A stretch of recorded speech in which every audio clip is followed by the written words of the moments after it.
درود به مخاطبین عزیز، بنده امین فردین به همراه دوست و همکار خوبم سیاوش کافی از شهر استکهلم کشور سوئد با یک برنامه ناکوک دیگه با شما هستیم و قصد داریم که در این برنامه این چهره شهرام آذر یا شهرام خسروشاهی آذر رو تحلیل و آنالیز بکنیم. اگر بیننده پروپاقرص برنامه پشت پرده و کانال یوتیوب ناکوک بوده باشید، میدونید که ما در برنامه ناکوک تحلیل و آنالیز میکنیم خواننده ها رو، اصطلاحاً پشت پرده هاشون رو میگیم، راجع به موزیک ویدیوهاشون صحبت میکنیم، کنسرتاشون رو بررسی میکنیم. خلاصه یک پکیج کاملی از خواننده ها رو میگیم، زندگی نامه‌شون رو میگیم و برنامه ناکوک میدونید که چند وقتی هستش که حسابی سر و صدا به پا کرده و ما خوشحال هستیم که یکی از پربیننده ترین برنامه‌های موزیک رو در پلتفرم‌های یوتیوب و اینستاگرام داریم. یه سلامتی کوتاهی با سیاوش کافی داشته باشیم. سیاوش خسته نباشی، چه خبرها؟ سلام عرض می‌کنم خدمت دوستای عزیز، طرفدارای برنامه ناکوک و همینطور طرفدارای رسانه پشت پرده. امیدوارم حال همگی خوب باشه. همونطوری که امین گفت ما مشغول تولید هستیم به شدت و هفته پیشم خب قسمت اول در واقع منتشر شد. خیلی هم خوشحالیم، استقبال خیلی خوبی شد از برنامه، نظرات خیلی خوبی گرفتیم از دوستای عزیزمون. همونطور که شاید دیده باشین تیزر یه سری برنامه‌هایی که در دست تولید هست رو هم روی اینستاگرام منتشر کردیم. آیتم جدید بیوگرافی رو همونجوری که دیدین به برنامه‌ها اضافه شده که در میان برنامه‌های ناکوک همیشه خواهیم داشت و بازم تاکید می‌کنم اینو هفته پیشم گفتم، برنامه‌های آیتم بیوگرافی قرار برای همه آرتیستا ساخته بشه، فارغ از این که اون آرتیستای خوبی ان یا بدن. یعنی خیلی ربطی به این نداره که آیا اون آرتیست خیلی خفنیه یا آرتیست خفنی نیست. آیتم بیوگرافی رو برای همه میسازیم و همونطوری که دیدیم برنامه هیپ هاپ و برنامه در واقع مافیای موسیقی رو هم در حال تولید داریم. نکته هم بگم که حالا همونجوری که سیاوش گفت، ما فقط انتقاد نمی‌کنیم از خواننده‌ها، بلکه نکات مثبت و منفی خواننده‌ها رو میگیم، چون اگر برنامه یه طرفه باشه و فقط بخوایم انتقاد بکنیم از خواننده‌ها، فکر نمی‌کنم که صورت قشنگی داشته باشه. درسته سیاوش؟ نظر شما چیه؟ آره دیگه، واقعیت اگه آدم فقط بخواد بگه همه بدن،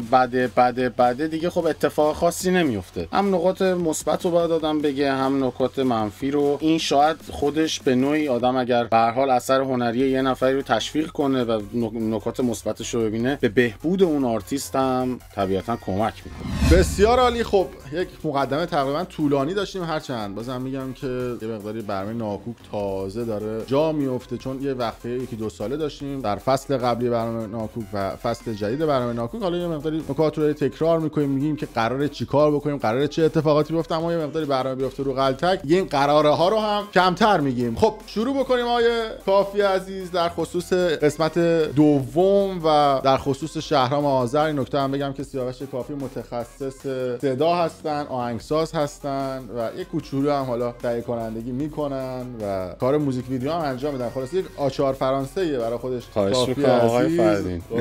خب بریم آیتم اول رو ببین نظرت چیه؟ بریم بیوگرافی رو ببینیم، یه مقدار با آقای شهرام آذر، آقای خسروشاهی آذر بیشتر آشنا بشیم. امین جون من میسپارم دست شما که هدایتمون کنی. بفرمایید.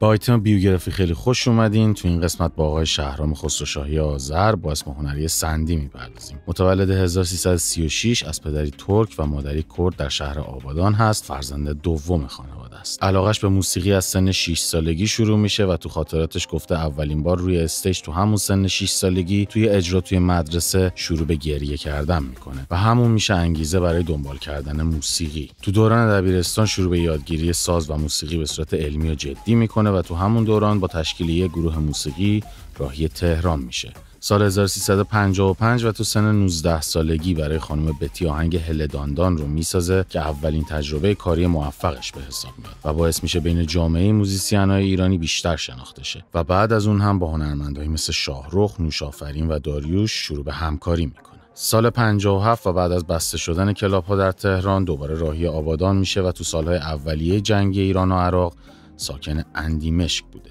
بالاخره تو سال 1362 و تو سن 26 سالگی به آلمان مهاجرت میکنه و بعد از شروع زندگی جدیدش تو آلمان همکاری خودش رو با یک شرکت آلمانی به نام آروندا از سر میگیره. اوج فعالیتش تو این شرکت هم به سال 1368 یا 1989 میلادی برمیگرده که قطعه رمبو رو برای بیکینی میسازه و به شهرت خیلی زیادی میرسه.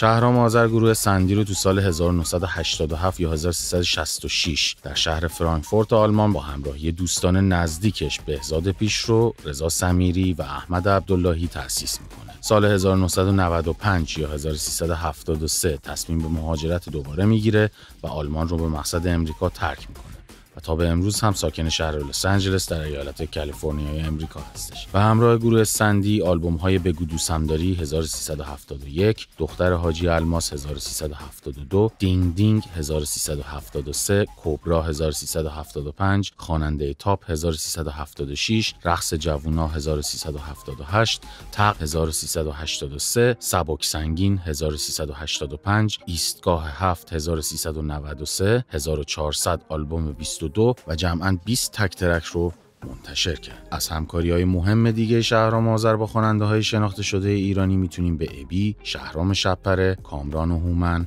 حسن شماعی زاده، پیروز، طوفان، سپیده، نوشافرین، هنگامه، شهره، شیلا، افشین، لیلا فروهر و بیژن مرتضوی نام ببریم. 4 بار ازدواج کرده آقای آذر و حاصل این 4 ازدواج 3 پسر و 1 دختر به نام‌های خشایار، کوروش، نیکی و برنا هستند. خشایار در کنار پدرش به فعالیت موسیقی پرداخته، برنا دیجی و برنامه‌گذار هست، کوروش تهیه کننده موسیقی و نیکی هم علاقه زیادی به شعر و ترانه داره. این یه معرفی مختصر و یک زندگی‌نامه کوتاهی از آقای شهرام آذر ملقب به سندی بود. امیدوارم آیتم بیوگرافی مفید بوده باشه براتون. تا بیوگرافی بعدی، خدا نگهدار.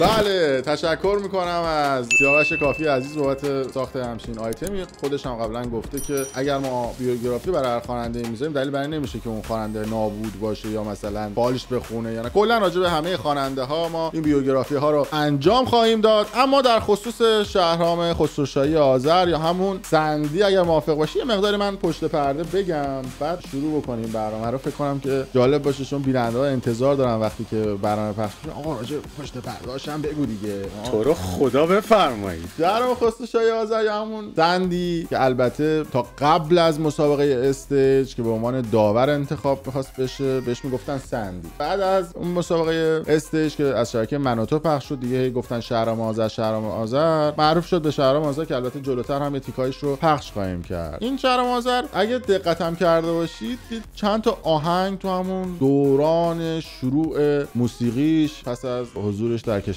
امریکا آهنگایی بود که مربوط بود به طلاق و نمیدونم بابا میاد با یه ملاقه میاد نمیدونم. آره خیلی حالت اجتماعی داشت در واقع موزیکاش. آره به خاطر اینکه می‌خواست سعی می‌کرد که موزیک رپ رو در واقع کپی کنه یه جورایی. فکر کنم که یکی از اولین رپرهای ایرانی بود دیگه. درسته سیاوش؟ بله حالا تو برنامه هیپ هاپ قشنگ این قضیه رو من شفاف سازی قرار بکنیم که پدر واقعی رپ فارسی کیه. این یه سوالیه که این خیلی همه میگن ما پدر رپ فارسیم، شاخیم، خلاص این نه من در آوردم کیه لیفی بکشیم. پدر کیه؟ بعدم تو برنامه هیپ هاپ رو دنبال کنیم. مادر کیه؟ اگه پدر هست مادرم بعد باشه. مادر رپ فارسی هم داریم. بله بسیار عالی. ولی خب من فکر میکنم که حالا شهرام آذر همون سندی پدر رپ فارسی باشن. اما خب حالا اینجوری که شما داری با این لحن میگی گویا یکی دیگه است. بله یکی دیگه است. خیلی قدیمی تره. خب پس دیگه شهرام آذر کلا پکیجی از زنها رو داشته و تو دین اسلام میگن که 4 تا زن بگیری دینت کامل میشه. ایشون پر کرده پک و 4 تا رو همزمان 4 تا یا طلاق داده دوباره گرفته چجوری؟ نه دیگه بچه‌مون گروپ باز نیست. کلا لابلاش نیمچه خیانتایی میکرده دیگه. یعنی اوورلپ میکرد. یعنی با این بوده بعد میرفته با اون یکی. درست. خلاصه سیستمش اینجوری بوده. اما شهرام آذر که متولد 1336 سال 1987 همونجوری هم که در بیوگرافی دیدیم گروه سندی رو تشکیل داد و توی آهنگاش میگفت پدر خیانت میکنه، نمیدونم یارو میره با 10 تا زن، نمیدونم با اون یکی زن میاد تو خونه. دقیقاً داستان زندگی خود شهرام آذر هم همون چیزایی بوده که میخونده. شاید باور نشه. خب شاید اصلا الهام گرفته از زندگی واقعی خودش بوده. نه آخه مگه میشه الهام بگیره؟ خیلی این کارو میکنن. مثلا خیلی از رپرها اگه بری زندگیشون رو بخونی اتفاقا از تجربه‌های شخصی خودشون حرف میزنن تو موزیکاشون. نه نشد شد. ببین این 30 سال پیش راجع به خیانته گفته، بعد 20 سال بعد اون کارو انجام داد. یعنی اون چیزی که آرزوش رو داشته رو پیشگویی کرده. نوستراداموس کی بودی؟ آره ببین مثلا میتونم اشاره بکنم به زن یکی مونده به آخریش، مامان برنا. بله. مامان برنا بگیم خانم نسرین کیانی که هم استانی منم هست که خود بچه محلمونه. اینا چیزی که حالا زن یکی مونده به آخر شهرام آذر مصاحبه کرده و البته مصاحبه که آنچنان نمیشه گفت، ولی خب هم استوری گذاشته هم پست گذاشته، میتونستی بفهمی که ماجرا از چه قرار هستش و گویا شهرام آذر بهش خیانت میکنه. خیلی شیک و مجلسی، چیزی که اصلا رواله بین خیلی از خوانندگان، نه همشون اما 99.99%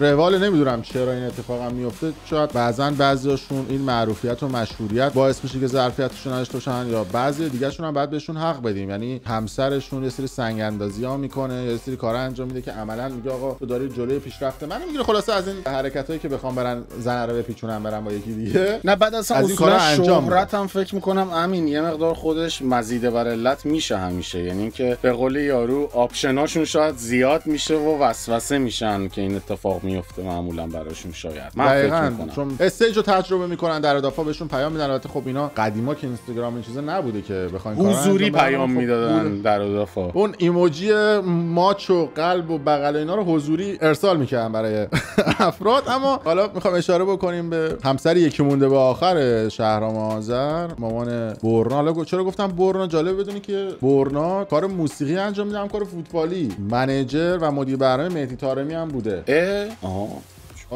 کجا؟ امارات؟ مهدی طارمی امارات مگه نیست؟ امارات نه بابا، پرتغال، پورتو الان پورتو، قبلا امارات. انتقالش نه همه جا بوده، ترکیه بوده، جای مختلف بوده. انتقالش به پورتو رو پسرخونده شهرام آذر انجام داده برنا. حالا با ایناش کاری نداریم، میخوام به این قضیه برسیم که از پیام هایی که حالا استوری میکردم سر سابقش نشون میداد که شهرام آذر بهشم خیانت کرده و متاسفانه همسر قبلی شهرام آذر، یعنی همین نسرین خانم، 2 سال پیش همون موقعی که حالا خیلی وضعیت کنسرت ها اینا مناسب نبود، متاسفانه درگیر سرطان میشه و شیمی درمانی رو انجام میده. حتی شهرام آذر واسه اینکه رخ کار بگیره میگه که آره من کنار همسرم بودم، یه دونه آهنگ براش خوندم و جالبه که اون آهنگ رو برای یه دختر دیگه خونده بوده، نه برای همسر خودش. شلوغ آقای آذر. آقای شهرام خان چیکار میکنی؟ فدای تو بشم، یه نفس بگیر اون لالوها. آره متاسفانه وقتی که خانومش درگیر سرطان میشه و امیدوارم که همه کسانی که درگیر این اتفاق هستن حالشون خوب بشه و سلامت باشن، و همسرش خیانت میکنه. همزمانی که با این خانم بوده با اون خانم هم آشنا میشه و نتیجتا اتفاقی که میفته این هستش که خیانت میکنه به همسر خودش و میره با این خانم ازدواج میکنه که چند هفته پیش هم فیلم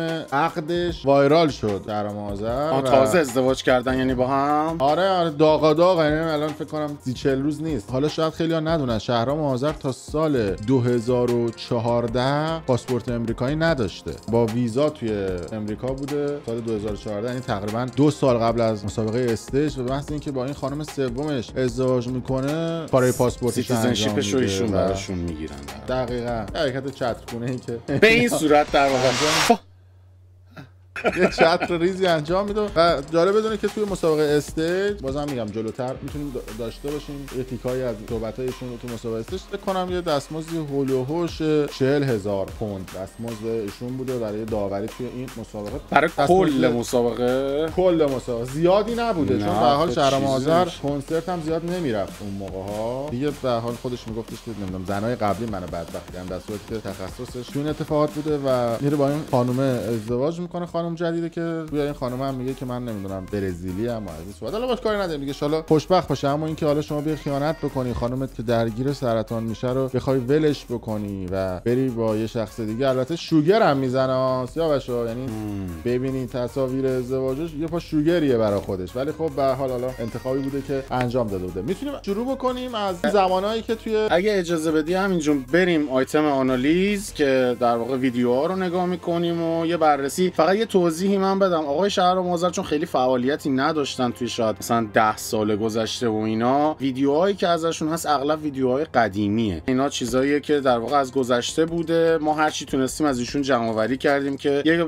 نگاهی بهشون بندازیم و خیلی نمیشه در واقع در مورد کیفیت پروداکشن و اینا صحبت کرد، خب چون طبیعتاً کارا مال خیلی زمان قدیم هستش. اگه موافقی بریم دیگه سعی می‌کنیم هر چیزی که موجوده رو بگیم دیگه. سیاوش دقیقاً ویدیوهای زیادی ندارن ایشون، البته حالا بریم ببینیم یه قسمتی از صحبت‌های ایشون رو که مربوط به 6-7 سال پیش هستش در مسابقه استیج از شبکه من و تو، که اون موقع دیگه یه مقداری شهرام آذر شد، شهرام آذر رو معروف شد، میگه کاپی نکنید. ببینید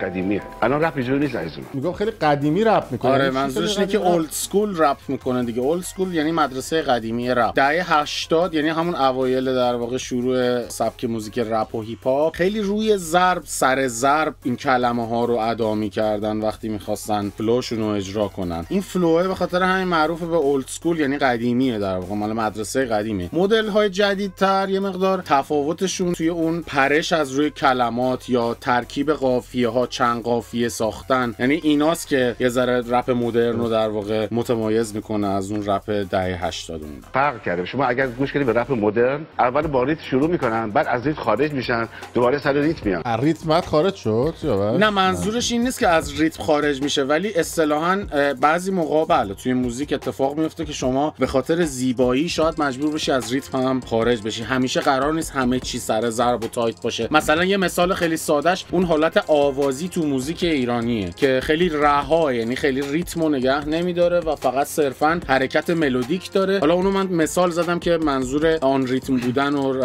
از ریتم خارج شدن متوجه بشیم. ولی بله تو رپای فکر کنم این ویدیو رو برای این انتخاب کرده بودیم، می‌خواستیم که شهرام آذر سرش میشه از موزیک. آره ایشون به هر حال ببین من یه توضیحی بدم. آقای آذر خب هم پرودوسر خیلی خوبی ان، ایشون به هر حال سالها رهبر ارکستر آقای ابی بودن، خیلی موزیک ساختن واسه این و اون، به هر حال کارشون رو بلدن. اینجوری نیستش که بگیم این کار نیستن. اتفاقا به خاطر همین هم اصلا تو برنامه استیج آوردنشون، بخاطر اینکه ایشون یه پرودوسر واقعیه. پس این نشون میده که ما نکات مثبت‌ها رو میگیم، آقا ما با کسی پدر کشتگی نداریم، پشت پرده رو میگیم، این قسمتش هم میگیم. و اصلا فکر کنم یکی از انتخاب ویدیوها که ما داریم پخش میکنیم به عهده سیاوش هستش و سیاوش انتخاب میکنه و من همزمان که داره پلی میشه همزمان با شما دارم میبینم. تا لحظه ضبط ویدیو من سعی میکنم که ویدیوها رو نبینم که سوالاتی که ممکنه تو ذهن شما هم پیش بیاد من همونا رو بپرسم. فکر میکنم که این بهترین ریاکتی هستش که میشه در خصوص این ویدیوها داشته باشین. پس یکی از دلایلش فکر کنم همین بودی که انتخاب کردم. چون می‌خواستم ببینین که به هر حال ایشون سواد لازم برای این کار رو داره و میفهمه داره راجع به چی صحبت میکنه، آرتیستا رو میشناسه، سبکای موزیک رو میشناسه، تولید رو میشناسه، موسیقی رو اساساً میشناسه. میخوای ادامهشو بدیم یا بریم ویدیو بعدی؟ این فقط یه سری چیزا داره که حالا بعداً خودشون میتونن برن نگاه کنن. یه سری نکاتیه که آقای آذر گیر میده به همه که آقا کاپی نکنید و فلان و اینا، ولی جلوتر آقای آذر خودت کاپی میکنی عزیز. خودت بعضی جام از سوسکی و نرم از بغل این کارو انجام. البته یه نکته بگم که شهرام آذر پشت پرده ها یه بیشتری داره و ما سعی میکنیم که راجع به هر خواننده 2-3 قسمت توی برنامه ناکوک صحبت بکنیم. خواننده ها فکر نکنن که آقا یه قسمت اومدن تو برنامه ناکوک همون شد رفت اونو نگفت اونجایی که فلانی ترتیبش داده اما نفهمید فلان جا فالش خوندم. نه اینجوری نیست. یه دفعه ممکنه 10 قسمت یهو بریم روی خواننده یا مثلا 3 قسمت بعد دوباره برگردیم رو برام بانی یا بقیه خواننده ها. شهرام آذر هم از اون دسته خواننده ها هستش که حالا این قسمت رو رفتیم حتما قسمت های دوم و سوم هم خواهد داشت که آقا سیاوش زحمتش خواهد کشید و خواهش می‌کنم. البته همونطوری که گفتم به هر حال رنده دست شماست همین جون، من فقط میسابم. دور خدا بفرمایید. قربون. خیلی خوب بریم راجع یکی دیگه از موزیک ویدیوهایی که 12 سال پیش توی یوتیوب آپلود شد اما قدمت این ویدیو فکر می‌کنم من بچه بودم اصلا همین جون این اومده بود. آره. من 12 سال اومده توی یوتیوب از کمپانی کلتکس با لهجه هم گفتم کلتکس موزیک اینا. خب من یه توضیحی هم بدم. کلتکس جزو اون در واقع اولین شرکتاییه که توی امریکا بعد از انقلاب شروع به انتشار آثار ایرانی کردن. همینو می‌خواستم بگم. مالکش کیه؟ آقای مهرداد پاکروان 1980 این شرکت رو توی امریکا، یعنی 1 سال بعد از انقلاب تأسیس میکنن شرکت کلتکس رو توی امریکا. از این نکته هم میگم که کمپانی کلتکس خیلی از بزرگان هنر و موسیقی ایران هم باشون کار کردم، مثل اندی و کوروس و منصور و استاد سیاوش قمیشی، سیاوش شمس، هایده، خلاصه شادمهر عقیلی، خیلی ها هستن. فکر کنم هر کسی که توی امریکا می‌خواست یه دونه آهنگ منتشر کنه حداقل یک بار رو با کمپانی کلتکس کار کرده. خود شهرام نبودن کسی جز آقای پاکروان اون موقع نبوده دیگه، یعنی ایشون بعد از اون دیگه کمپانی‌های مثل رادیو جوان و آونگ و سایر پلتفرم‌های دیگه و اینا، آره اینا خیلی بعدتر که البته بله خب همینا الان شدن قسمتی از مافیای موسیقی ایران که بعدها راجع به این کمپانی‌ها صحبت می‌کنیم و البته ارتباطات لابیایی که با داخل ایران و خواننده داخل ایران دارن که حالا رو تو قسمت مافیای موسیقی بیشتر راجعشون صحبت می‌کنیم. حالا به هر حال بحث کمپانی کلتکس رو خواستیم صحبت بکنیم. اینجا این گوشه لوگوی کلتکس رکورد رو می‌بینیم. بریم این آهنگ طلاقو ببینیم که دقیقاً این آهنگو که خوند که 30 سال بعد خودش بهش عمل کرد تو زندگیش. ببینید زیاد آشنایی باش ندارم. سبک موسیقیش هم مقدار سبک لشتوری بود دیگه، مردم هم دوست داشتن یه مقدار تو کف جامعه ایران این سبک موسیقی اون سالا، یعنی دیگه فکر کنم خیلی خفن بود. درسته؟ آره یه ذره چون همین بود. ببین من خودم قشنگ یادم ما بچه که بودیم این موزیکا اومده بود، اصلا یه حال و هوای عجیب غریب، کسی اصلا اینجوری موزیک نمیداد اون موقع‌ها، و اینکه حالت هیپ هاپ داشتن و این بیتای اینجوری و کلا غربی صدا میده خیلی موزیکایی که اون دوره آقای شهرام آذرمی ساختن. خب به هر حال با الگوی البته ناگفته نمونه که 80% کپی رایت و ببینید الگو برداری فراوون داره، یعنی موزیکاشو که گوش میدی حتی انتخاب صداهای سینتایی که استفاده کرده، مدل میکسایی که انجام داده تو موزیکاش، کمپوزیشن خود موزیکا، اینا رو همه رو آدم دقت که میکنه قشنگ میفهمی که خب مثلا اینا الگو گرفته از موزیک هیپ هاپی که اون موقع در جریان بوده، حالا تو دهه 90 و اواخر دهه 80 خیلی تحت تاثیر اون دورانه و خب ما هم اون موقع اینا رو میشنیدیم که منم که اون موقع مثلا چه میدونم پرودوسر و اینا نبودم، یه ذره میدونی آدم خیلی جالبه براش، چون همش دیشترتی توخ شهترتی توخ شنیده بودیم، یهو یکی اومد مثلا با بیتای هیپ هاپ و اینا خیلی جالب بود به نظر. خلاصه نونو کاوری بوده دور هم دیگه میخوردن. نکته دیگه هم میگم که خواننده های قدیمی مثلا دهه 90 میلادی اوایل سال 2000 میلادی به خاطر اینکه دسترسی زیادی به اینترنت و منابع آزاد وجود نداشت، مثلا یه آهنگی از فلان خواننده افریقایی کاور میکردن صداش بالا نمیومد چون کسی نمیفهمید، چون اونقدرم دسترسی ها برای پیدا کردن این آهنگا زیاد نبود که بخواد مثلا لو بره که این مثلا از فلان خواننده افریقایی مثلا مال گینه بیساو رفته آره دیگه آهنگو کاور کرده و برده. آهنگ مثلا مگاهیت دهه 80 گینه بیساو رو کجا میتونید شما مثلا پیدا کنید؟ حالا میگم این اتفاق فقط تو ایران هم نیفتاده، تو موزیک ایرانی هم نیفتاده همین، یعنی شما میری نگاه می‌کنی یونانی ها همه جا هست. آره بریم پلی کنیم بقیه‌اشو ببینیم. فکر کنم آلبوم کبرا احتمالاً یه زن داشته اون موقع کبرا، اصلا یه آهنگی داره به اسم کبرا دیگه، کبرا یار کوچولوی من. اولک بچه‌های همشهر ما تو برنامه پشت پرده، یعنی ایتومتون بگیم که ما فرقی برامون نداره، همشهری و غیر همشهری. ولک خوبه بگو ولی می‌بینی یه صحبتی بکنم، می‌بینی همش مضامین اجتماعیه، یعنی اتفاقایی که جامعه ایرانیای خارج از ایران اون موقع‌ها خیلی زیاد، هنوزم خب همونه دیگه تقریبا، خیلی بیشتر بوده اون موقع به خاطر اینکه ماها که مهاجرت کردیم یه ذره آشناییمون با فرهنگ و شرایط اروپا و امریکا خیلی بیشتر بود. تا اون موقع هیچ دسترسی به هیچی نداشتم، 4 تا عکس تو مجله دیده بودن و فکر می‌کردن دیگه دارن میرن بهشت، بعد همین اتفاقایی که ایشون میگه میافتاده. بسیار عالی. خیلی نکته مهمی گفتی. درصد خیلی بالایی از، نمیخوام آمار بهتون بدم، اما درصد خیلی بالایی از زن شوهرای ایرانی که مهاجرت میکنن میان در اروپا متاسفانه زندگی‌هاشون دوام نداره و به طلاق کشیده میشه. یکی از علتایی هم که وجود داره ربطی به برنامه ناکوک نداره، اما میگیم ولی خوبه راجبش صحبت کنیم چون این مسئله مهم اجتماعی. ببین یکی از دلایلی که وجود داره این هستش که حالا ما تو جامعه ایرانی به دلیل قوانین شرعی و حالا هر چیزی که هستش مرد سالاری خیلی توی جامعه ایرانی زیاد هستش و توی ایران میگن حرف مرده و نمیگم همه مردا، نه اینطوری نیستش، اما خب دیگه قدیماش هم بود میگفتن ضعیفه حیف نون بیا اینجا ببینم فلان کارو بکنین اینا. خب همین لعنه صحبت‌ها باعث میشد که خب حرف مرد باشه. اما وقتی که شما مهاجرت میکنید توی اروپا، حالا مثلا توی آلمان، به دلیل قوانینی که وجود داره و آزادی و برابری که حالا تو سوئد هم احتمالاً سیاوش همینطوریه، سوئد که برابری که بین زن و مرد فمینیست ترین کشور دنیا سوئد عزیز جان. به دلیل این اتفاقاتی که وجود داره قوانین و برابری‌ها بیشتر، تازه قوانین یه مقداری هم به نفع خانوماست، حالا بگیم و نگیم، ولی خب 100% برابری وجود داره. ولی خب با اون نگرش ایران وقتی میان اینجا مثلا به زنه میگه حجابت رو رعایت کن، فلان کارو بکن، کارو نکن، چرا مثلا لباس کوتاه پوشیدی، چرا لباس یقه باز پوشیدی، دستور امر نکردن باعث میشه خب زنه هم وقتی توی اون جامعه اروپایی قرار داره بگه بابا اینجا همه چی برابره، مرد میزنه تو گوش زنه یا بدرفتاری میکنه، زنه میره شکایت میکنه، مرد رو خونه میکنن بیرون، مرد میفهمه ای دل غافل اینجا سیستم آخوندی توی ایران نیست و باید یه جور دیگه برخورد بکنه و داستان از این قرار میشه که زندگیشون به طلاق میرسه. حالا اینو گفتیم، حالا چه ربطی به برنامه ناکوک داشت نمیدونم، ولی نه خب ربط به این آهنگ آقای سندی داشت دیگه. صحبت‌های ایشون در واقع در مورد همین چیزا هست دقیقاً. بسیار عالی. میخوام بریم آهنگ بعدی ادامه بدیم. نه بریم بعدی، چون اینا رو فکر کنم همه دیدن. ما فقط داریم یه گذری تو زمان میکنیم که ببینیم ایشون چه کارهایی کردن، چه ویدیوهایی داشتن از نظر تولید و اینا که ببینیم. حالا باز خیلی جالبه این ویدیو، ببین مال 30 سال پیشه، نه 20 سال پیش، چند سال پیش. برگرد یه دقیقه استاپ کن اینو. همون ویدیو قبلی یا همین مجموعه این ویدیوهایی که داریم میبینیم همه مال 20 سال پیشه. این ویدیو مال 20 سال پیشه، ولی حداقل یه خط داستانی داره، یه جریانی توش داریم میبینیم، یه اتفاقی داره، مثل یه تئاتر همونجوری که خودش اولش میگه داره انجام میشه و این خیلی مهم. حالا درسته اون وسط وایساده داره وسط پذیرایی داره رپ میکنه و اونام دارن موزیک میزنن، ولی به یه جریانی داره، اون جریانه خیلی چیز مهمیه. میتونیم بریم بعدی. با کمترین امکانات هم باز این کارو انجام میدن، ولی با این حال ما نگاه میکنیم کیفیت ویدیوهای اون زمانه سه هیچ ویدیوهای الانو میزنه. اگه واقعا مقایسه بکنی ببین، حالا درسته اون موقع دوربینا مثلا دوربینایی بوده که رو تیپ ضبط میکردن و چه میدونم، حالا خیلی شاتای خاص و نورپردازی خیلی چیز معمولیه و اصلا همین آرتیستیک نیست، هنری نیست خیلی شاید، ولی خب به هر حال حداقل فکر کردم بهش. بسیار عالی. بریم ویدیو بعدی که آهنگ بوم بوم از بوم بوم روم زوم اینا نیست، این بوم بوم سندی، اینم قدیمیه، این آهنگ هم قدیمیه.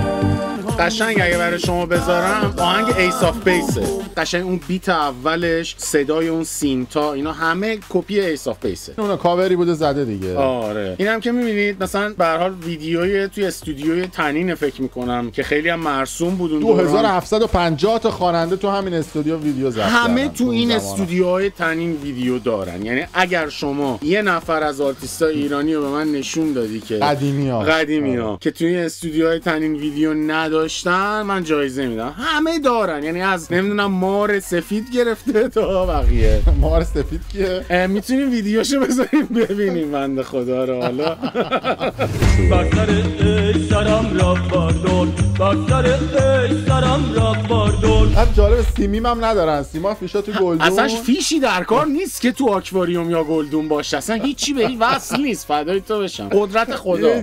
یه رقص نوری بود و یه دکوری زدن اونجا و پلی بک دیگه. آره پلی بک واسه ویدیو همینجوری زدن و زنگ زدن به خواننده یکی یکی گفتن بیاد آقا استودیو رو زدیم، هزینه کردیم، لنگ از شورت لنگ چی از آویزون شده آویزون کرد. آخه ایراد نمیشه بهشون واقعا سر این قضیه، چون اوضاعشون خوب نبود اون موقع، پول مول در نمی آوردن، موزیک نمیتونستن. آره درآمد پایینتر بود. دقیقاً درست، واقعا درست. اون موقع اونقدر درآمد مثل الان نبود. ما اگه مثلا میگیم آقا بهنام بانی چرا ویدیو اینجوریه چرا اونجوریه، غیر رو غیر میلیارد چون داره پول در میاره. این بنده های خدا ببین نگاه کن اجراهاشون، نگاه کن اجرای قدیمیشون رو مثلا گذاشتم این تو. یه ویدیو خیلی قدیمیه، کنسرت ابی 23 ژانویه 1991. اون موقعی که این کنسرت رو گذاشته بودن سیاوش، من فکر کنم موز بودم. درسته.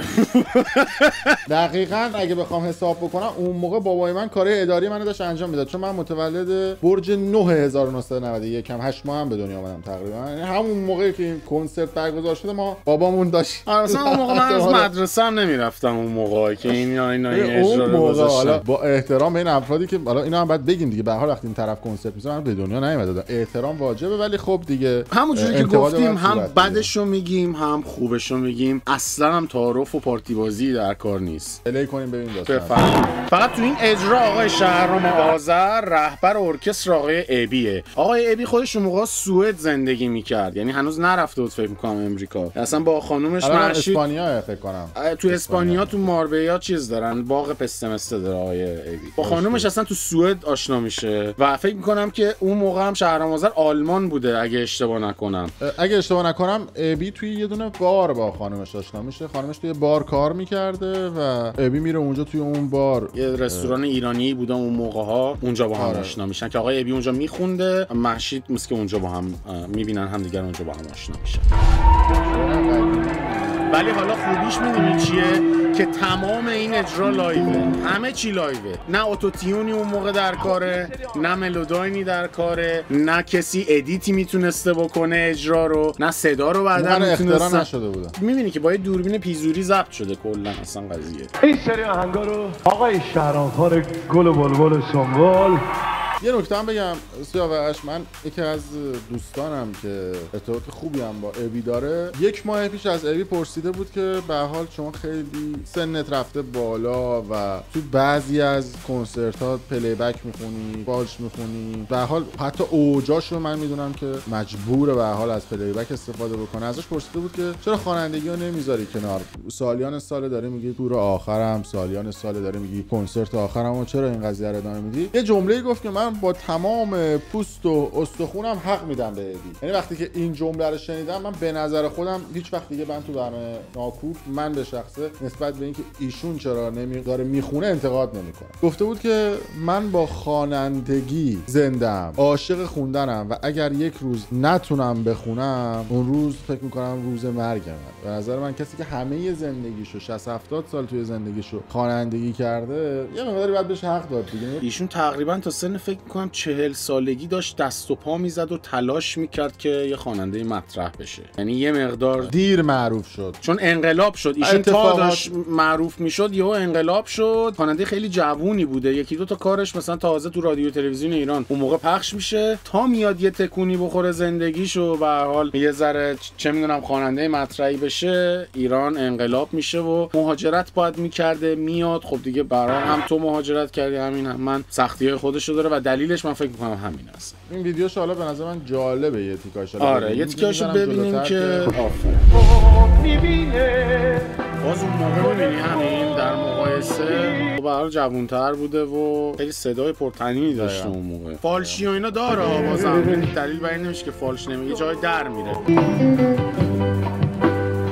اگر اشتباه نکنم این برنامه رو توی هتل ماریتیم شهر بن بلوش 32 سال پیش گذاشته بودن و فکر کنم اگر اشتباه نکنم اون موقع آقای اخوان مدیر برنامه‌های ابی بود و برنامه‌گذار ابی بود. آقای اخوان اگه شما یادتون باشه تا همین چند سال پیش هم برنامه‌گذاری می‌کرد آقای اخوان. الان هم کم و بیش انجام میده این کار رو. فکر می‌کنم یکی از قدیمی‌ترین برنامه‌گذارای اروپا هم باشه. دقیقاً آقای اخوان جزو قدیمی‌ترین برنامه‌گذارای تو اروپا هستن در زمینه موزیک ایرانی. پسراشون هم که در واقع شما میدونین دیگه، خودت بهتر توضیح بدی راجع به پسراش. نوید و امید پسرای آقای اخوان بودن. حالا یه دونه آهنگم با ابی خونده بودن، نوید و امید، که حالا یه تیکاش هم پخش می‌کنیم جلوتر براتون. چقدر همه چی با هم چی قاطی شده تو این برنامه. آره چون خیلی شهرام آذر خیلی ربط داره به همه این وسط. دلیل انتخاب اصلا همین بوده. نوید و امید هم حتی پسرای آقای اخوان بودن که حتی با ابی هم یه دونه آهنگ خوندن و در حال حاضر نوید کار بازیگری رو داره انجام میده. امید هم یه مقداری الان دوباره خوانندگی رو شروع کرده. یک بار ول کردن نوید و امید خوانندگی رو، نمیدونم چه اتفاقی براشون افتاد، ولی خب حالا امید گویا دوباره داره برمیگرده به حوزه موسیقی. پدر رو گرفته و برنامه‌گذاری میکنه و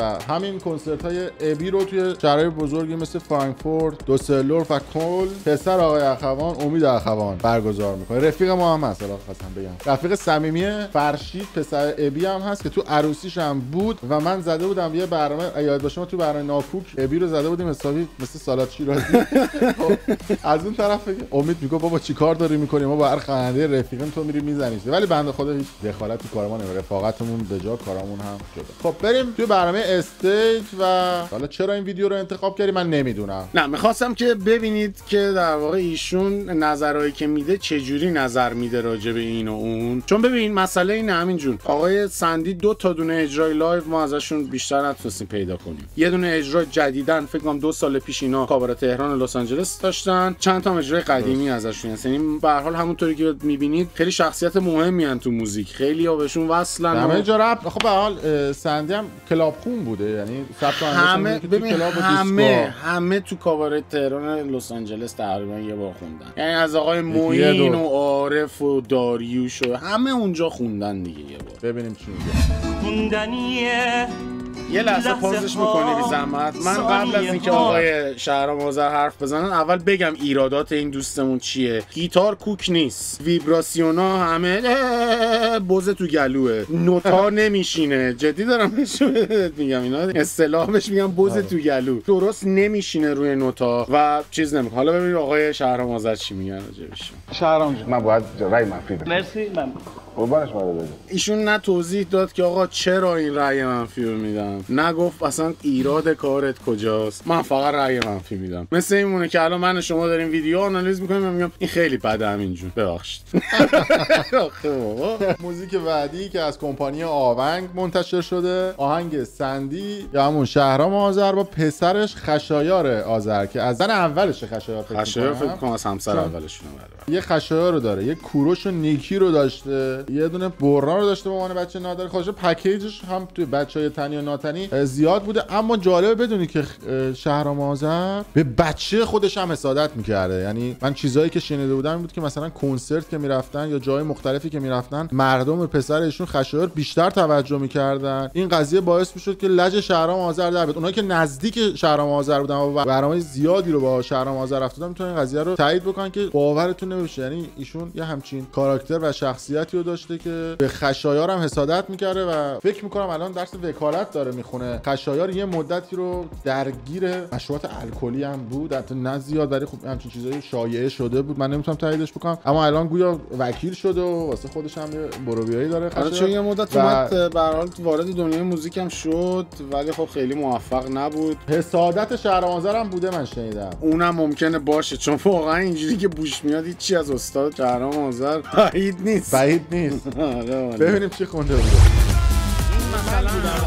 نبوده این امینه بوده، یه بعدش گذاشتن کار خراب کرده. نه بعدش هم حالا مثلا یه چیزی ببین، این ویدیو مال حالا فکر کنم 9 سال پیش همچین چیزایی باید باشه همینجون. باز اگه نگاه کنی میبینی که های کوالیتی و اینا هست، خداییش آدم نمیتونه بگه، ولی خیلی کیفیتش خوبه. الکس فرا هم ساخته. الکس فرا خیلی در واقع کارگردان خوبیه، تصویرای خیلی خوبی میگیره، ولی بازم هیچ خط جا مثلا وسط موزیک بندری گیتار گیبسون الکتریک اون وسط من نمیدونم چیکار میکنه. به هر حال هر آدم یه سلیقه‌ای داره. یه آرتیست من فکر میکنم خودش باید یه ذره سلیقه خودش رو اعمال بکنه، ولی اینجوری نباید تصمیم گیرنده باشه واسه ویدیو. من مطمئنم اگه آقای الکس فرا خودش قرار بوده 100% تصمیم گیری کنه راجع به این ویدیو، این شکلی نمیشه که مثلا 4 نفر با لباس محلی و موزیک بندری اینجوری برقصن دور همون اتفاقا بیفته. این قضیه رو دارن که همه جا دوست دارن خودشون اینپوت نظر داشته باشن و اعمال نظر کنن در واقع. خیلی خوب ادامه‌شو ببینیم این داستان از چه قراره. ولی خوراکشه دیگه. میخواستم بهت بگم که خوراکش آقای شهرام آذر موزیک بندری و موزیک ام شو شما هنوز که هنوزه تو هر عروسی ایرانی بری میشنوی. تخصصش موزیک بندریه ایشون. لازم شد که این آهنگ ام شو بذاریم. بفرمایید خواهش همین جان شما که بچه اونورایی این یعنی لیپاک لیری لونه ما آخرش نفهمیدیم یعنی چی. اینو میشه ترجمه کنی واسه ما؟ واقعا من خودم هم نمیدونم یعنی چی. این یعنی چی آخه من نمیفهمم. اون دوستای عزیزی که میدونن یعنی چی کامنت این لیپاک لیلی لونه رو بگید یعنی چی، خواهشام برام کامنت بذارید که ما بفهمیم. من مدت‌هاست سرچم کردم منم نمیدونم. آهنگ بعدی عروسکی ماشاءالله، ویدیو هم اچ دی بوده. شاید های کوالیتی ترین ویدیویی که از آقای شهرام آذر وجود داره و دستشون هم در رفت. علی زمانی هم ویدیوش ساخته. علی زمانی خیلی کارگردان خوبیه. ویدیوهایی که میسازه معمولا خیلی های کوالیتیه و خیلی فکر شده است. ولی خب دیگه به هر حال میگم احتمالاً خود آقای آذر دوباره اینپوت دادن و نظرشون رو خانم اون پشت پنجره چی میخواد مثلا داره تماشا میکنه، مثل اینکه آقای آذر رو بابا بس استاد فدای تو بشم، کاشکی بیای زنم بشی، چند تا میخوای. بردن گذاشتنش یه جا بک‌گراند سفید داره میخونه، اونور 2 نفر ترومپت و چیز گرفتن، اینورم خانومه داره یه جا پشت پنجره نگاه میکنه، یه جا داره با تلفن حرف میزنه. هیچ داستان. آقا اینو دیدی ویدیوهای قدیمیشون باز یه داستانی داشت. هرچی میایم به سمت جلوتر دیگه اصلا قضیه داره یه جورایی از بین میره انگار. طبیعی هم نیست. یا اونجا با تلفن حرف میزنه، خب قطع هم نمیکنه. نه کن بدون عقب زرت گاش پایین. آره همین تپ. بعد نگاه هم نمیکنه ها. توجه به جزئیات تو ویدیو همین خیلی چیز مهمیه، هم توی فیلم هم توی ویدیو. به خاطر همین سریال‌ها و فیلم‌های ایرانی انقدر سوتی داره و حالا حداقل شاید مشکل نورپردازی، اینم نورپردازی هم که وجود نداره، تو نور آفتاب گرفتن و الهی اتم مدد. اینجا هم استودیوئه که دیگه اینجا بعد خوب همین 3 تا صحنه رو داره، یه دونه تو تلفن داره حرف میزنه، یه دونه اینور استاد تنها داره بندری میزنه خودشو، اونورم بچه‌ها دارن ترومپت میزنن. استاد 650,000 تومان ویو گرفته توی این باز فکر میکنم یه ذره جدیدتر هم از فکر میکنم. همین میبینید تصویرها خیلی های کوالیتی تره نسبتاً. درونم هزینه کردم. خب بازم اشکال داره دیگه، اونجا دیدیم باز دوباره اوور اکسپوز، اینجا آندر اکسپوزده. یه توضیح من راجع به این قضیه بدم همینجوری. این قضیه اوور اکسپوز و آندر اکسپوز رو من میخوام شفاف سازی کنم. یه سری‌ها گفته بودن آقا چرا انقدر کلمات انگلیسی به کار میبری؟ من مجبورم، اینا کلمات تکنیکاله. ولی یعنی چی؟ اوور اکسپوز یعنی نور بیش از حد روی اون سوژه باشه و شما دوربینتو درست تنظیم نکرده باشی که اونو بالانس کنی. وقتی این اتفاق میفته نور بیش از حدی رسیده به دوربینت، اکسپوژر زیاد بوده، بهش میگن اوور اکسپوژر یا اوور اکسپوزد هست. آندر اکسپوژر یا آندر اکسپوزد هم برعکس اینه. اونجایی که میبینید تصویر تاریکه معمولا آندر اکسپوزد هست، اونجایی که خیلی روشنه و صورت سوخته و اینا اوور اکسپوزد هست. بسیار عالی، توضیحات خیلی دقیقی بود. تو تصویرم داریم میبینیم قسمتی از یه دونه بار فکر کنم مشروب فروشی بوده به عنوان لوکیشن پیدا کردن و یعنی 2 تا لوکیشن فکر میکنم کلا، یه دونه تو خیابونه، یه دونه هم توی دیسکو ان، بچه‌ها دارن بار دیسکو هم نیست تازه فکر کنم. یه دونه دوربین برداشته برده. یعنی هیچی اصلا حساب کتاب نه، همه دارن اون وسط برای خودشون میلولن الکی. هزینه غذا خوردن و رفت و آمد روزانه ما بیشتر از این کلیپ پس به خدا نکنید. خیلی خوب. ویدیو آخرم بگم چون نزدیک 1 ساعت شد ویدیو خیلی نه دیگه، من فکر می‌کنم فقط این اجرای لایوشونه که ببینیم لایو جدید چجوری اجرا میکنن. دیگه باید بریم به آیتم کپی رایت و اینا هم برسیم. فکر می‌کنم کافی باشه. بله.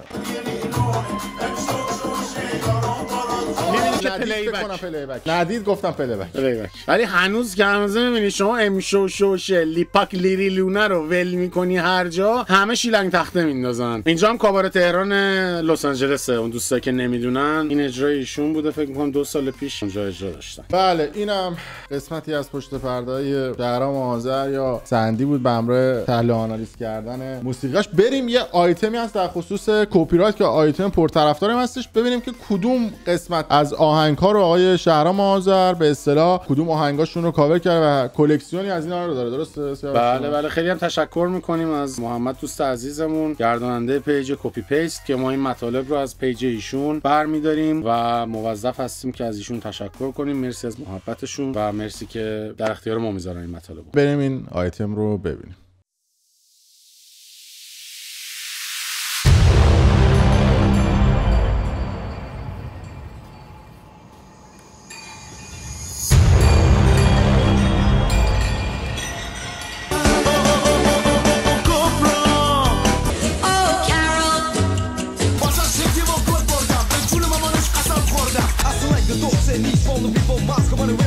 اگه بخوای یارونک داشته باشی که با زن و بچت بری بشینی توش واسه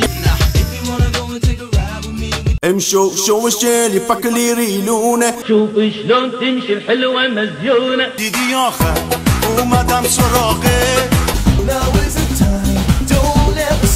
از صبح تا شب تا سر کوچه میستی و کار بار شده علافی Io penso positivo perché son vivo بابا جون رفتی ولی معلوم نیست کجا دیگه مهم نیست weiß nicht wo du bist und das ist auch egal خوابیده بود روی تخت با صورت سرد به سقف اتاق نگاه That's no question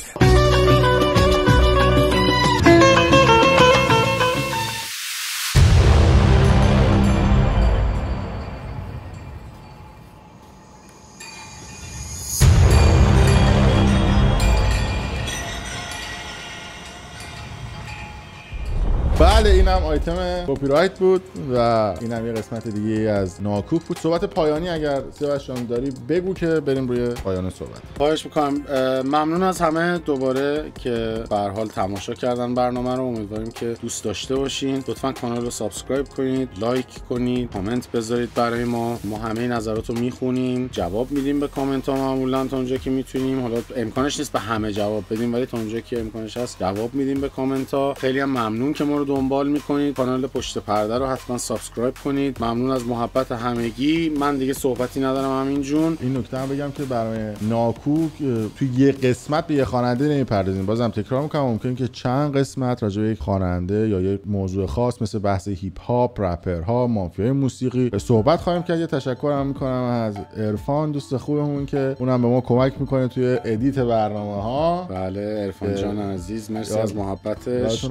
مرسی ازشون. لازم دونستم که ازشون تشکر کنم. از سیاوش هم همینطور که به ما خیلی کمک میکنه تو بحث ادیت برنامه‌ها و همونجوری هم که سیاوش گفت حتما کانال ناکوک رو هم سابسکرایب کنید که لینکش رو من میذارم تو قسمت توضیحات این ویدیو و اونجا به صورت دسته‌بندی خیلی تر و تمیز ویدیوها قرار داده شده. کانال پشت پرده هم هست، میتونید اونجا هم ببینید. در صورت مرسی که تا این لحظه با ما بودید. ممنون از سیاوش عزیز از شهر استکهلم در کشور سوئد، عرفان و بقیه دوستانی که در پشت دوربین هم به سیاوش کمک میکنن و هم به من کمک میکنن و ممنون از شما.